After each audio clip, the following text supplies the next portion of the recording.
You signed the purchase agreement on a Thursday morning, then drove straight to the site in a shirt still pressed from closing. The tunnel was running, the vacuums were full, and the point of sale monitor showed steady transactions in 5-minute intervals. As first days go, it looked exactly like the model, at least on paper and at first glance. Purchase price was $2.85 million for a modern express wash with one tunnel, 19 vacuums, and a monthly membership base just above $1,900. You put in $430,000 cash, layered senior debt and seller paper, and underwrote performance mostly on traffic count and conversion rates. The location sat off the main road that carried everyone from 3 growing neighborhoods into the retail corridor. The phrase high visibility access appeared 9 times in the lender deck, and every projection quietly depended on it. 92 days after closing, the city announced a full utility reconstruction and lane reconfiguration on that same main road. The road was not closing forever. It was closing long enough to threaten every assumption in your first-year plan. Detours started 3 weeks later, and your best access lane disappeared behind orange barriers and temporary signage nobody could read at speed. Traffic did not decline gracefully, it fell like a dropped object. Week 1 after diversion, down 18%. Week 3, down 33%. By week 6, retail wash counts were off 47% versus the pre-construction baseline. Your debt service did not decline by 47%. Payroll did not decline by 47%.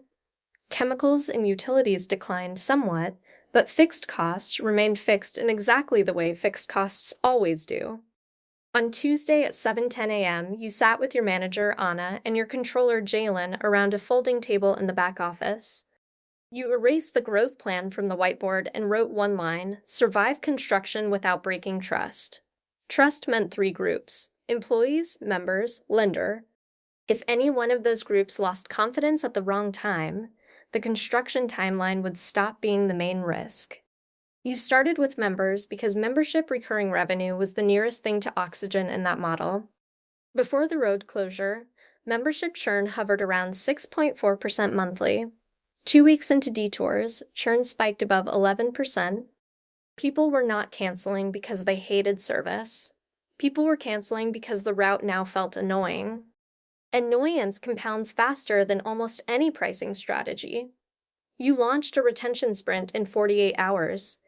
First, extended membership grace windows during peak construction weeks. Second, added 1 free interior wipe-down weekend per month for active members. Third, enabled easier pause and resume terms instead of forcing cancel and require behavior, which had been inflating avoidable churn.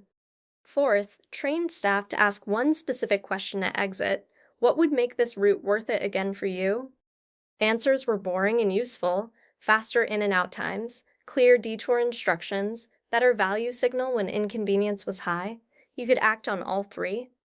Anna reworked lane choreography and staffing, so average cycle time dropped by 42 seconds at midday. Jalen negotiated temporary directional sign placements with the city and adjacent parcel owners so drivers could find the entrance without a last-second merge. You added geofenced map ads with live route pins and open during construction messaging targeted to frequent commuters still passing within 2 miles. None of that fixed lost through traffic. It reduced friction for customers who still wanted to come. Then you attacked dependency. Before the project, 74% of volume came from spontaneous pass-by traffic and light reminders from prior visits. That mix was now dangerous. You needed demand you could schedule, forecast, and protect from random traffic swings during construction weeks. You built a small outbound team around one question: who needs clean vehicles on a recurring basis and cares less about retail convenience? Rideshare groups, local delivery fleets, 2 medical courier operators, a property management firm with 12 service trucks, and 3 independent dealerships that hated sending inventory across town for basic washes. By month 2, fleet and business accounts added predictable weekly volume at lower per wash margin but higher planning certainty. In fragile periods, certainty is margin. You also tested early morning unlimited member lanes from 6:30 to 8:30 with guaranteed under 10-minute completion. That window quietly became one of the strongest retention tools because commuters could now fit the wash into a detour they already hated. Your lender review call in month 3 was straightforward and tense. You did not hide the drop. You showed route-adjusted volume trends, retention actions, fleet conversion pipeline, and a week-by-week liquidity plan through projected construction milestones. Banks dislike surprises more than weakness. They moved you to enhanced reporting, asked for tighter variance commentary, and kept terms unchanged if minimum liquidity thresholds were maintained. Not a celebration, a workable lane. Meanwhile, team morale had started to thin. Frontline staff felt the stress before the dashboard did. Fewer cars can look like failure when you live every shift on visible count. You started Monday huddles with one rule: no fake positivity, no doom spirals, only facts and next actions. You showed everyone the same 3 numbers each week: member retention, cash runway, fleet volume commitments. Shared visibility lowered rumor velocity. Rumor velocity kills execution. Midway through month 4, the city extended one closure phase by 6 weeks due to underground utility conflicts. That email landed at 4:56 p.m. and sat in your inbox for 4 full minutes before you opened it. You already knew what it said from the subject line. Extended closures meant your survival plan needed another layer. You deferred non-essential capex, renegotiated one equipment maintenance contract into staged payments, and converted a seasonal labor block into variable shifts tied to hourly volume bands. No layoffs were made, but scheduling discipline tightened with transparent rationale, clear shift rules, and daily communication at open and close. At the same time, you pushed a targeted construction pricing campaign for lapsed members, 90-day return plans with clear auto step-up terms after road reopening. Not everyone came back. Enough did. The business stopped bleeding at the same rate. Then something subtle changed. Staff stopped talking about when the road comes back and started talking about what we control today. That shift matters more than most owners realize. It is the difference between waiting and operating. By month 6, wash counts were still below original underwriting, but member base had stabilized above the panic trough and fleet volume covered a meaningful share of fixed labor. Average ticket improved through bundled add-ons that were actually relevant to commuter pain: bug prep, quick dry finish, and express interior touch-up. You did not invent magic. You stacked practical moves until the downside stopped widening. Construction finally began phased reopening in month 8. Traffic did not return in one cinematic wave.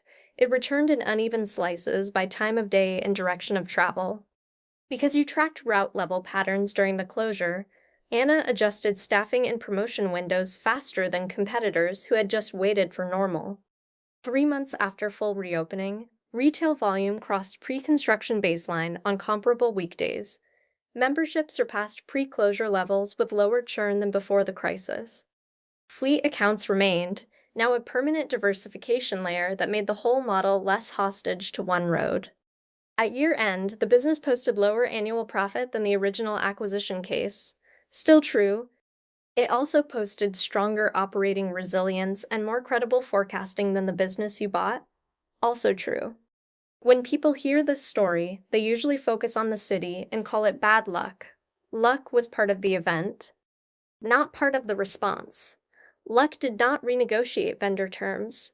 Luck did not redesign member policies. Luck did not build fleet channels under pressure. Luck did not stand in front of a worried team every Monday and keep the conversation anchored to controllable actions. You bought a car wash, then the city closed the main road. The headline sounds like a setup for failure. What mattered was whether the operating system could adapt before cash and confidence ran out. That is the real acquisition test. Not whether the first 90 days match the model, whether month 4 under constraint still has leadership, liquidity, and process, roads reopen. Trust only reopens if you protected it while the cones were still up.